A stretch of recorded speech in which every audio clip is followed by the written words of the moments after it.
My husband's mistress doesn't know that my son will inherit all of my mother-in-law's wealth, and their affair baby will inherit nothing. Finding out that my husband cheated on me with his skinny blonde personal trainer while I weighed nearly 200 pounds from being pregnant with our child almost killed both me and the baby. My husband had left his phone unlocked on the table one day, and that's when I saw the text come in. One text with a contact that was just the heart emoji, that said, "I feel so empty without you inside me. I didn't make you fast enough to the bathroom to throw up and vomit all over myself and just lay on the floor and cried." Although it was extremely difficult, I separated from my husband, gave birth all by myself, raised my child all on my own. Meanwhile, while I was living in a one-bedroom apartment and juggling 3 jobs at once, my ex-husband married his affair partner and got her pregnant before our divorce was final. Even though the woman is a professional personal trainer, she has acted like anything but a professional towards me. The only time she ever saw me in person, she put her hand on my belly and asked if I was trying for another one. It was 100% obvious that I wasn't pregnant, but her harassment didn't stop there. During my husband and I's divorce, she kept making anonymous Instagram accounts to comment nasty things on my posts like whale and suggestions for various plastic surgeries that I needed.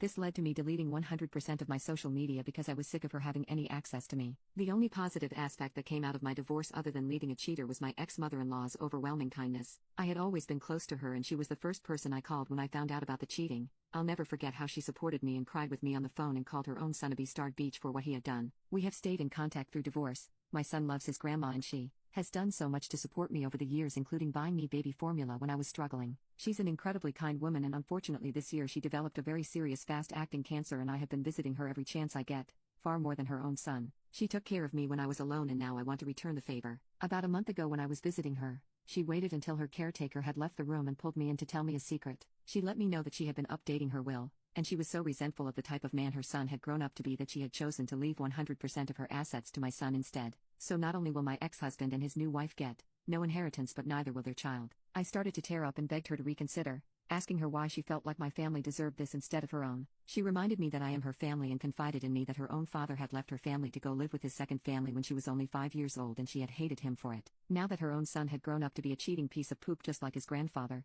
she wanted nothing to do with him and his pathetic new excuse for a family. It was a very emotional night, and I made sure to express my gratitude over and over again. I was one of the first people that my ex-mother-in-law had told about her illness, and once more family members began to find out, it eventually got back to my ex and his new wife. After they found out my ex-mother-in-law was dying, they were suddenly showing up every weekend when I was visiting as well. Their behavior freaked me out. They were acting super friendly out of nowhere towards me and my ex-mother-in-law when they are usually self-absorbed people who barely visited her. During one of these visits, I was walking back slowly from the kitchen with a bowl of soup for my ex-mother-in-law when I heard my ex-husband and his current wife whispering and giggling around the corner. I was probably wrong for eavesdropping, but it led to me discovering the ugly truth about what they were planning. They were talking about how excited they were that they could finally afford to join some expensive, exclusive country club they had been dreaming about. I heard my ex-husband explicitly say, "Once we get this money, we're golden. It shouldn't be much longer now." He was literally talking about his mom dying, and his wife responded by giggling, and he returned her laughter. I thought I couldn't be more disgusted until I heard his wife turn around and start criticizing the way my mother-in-law's living room was decorated.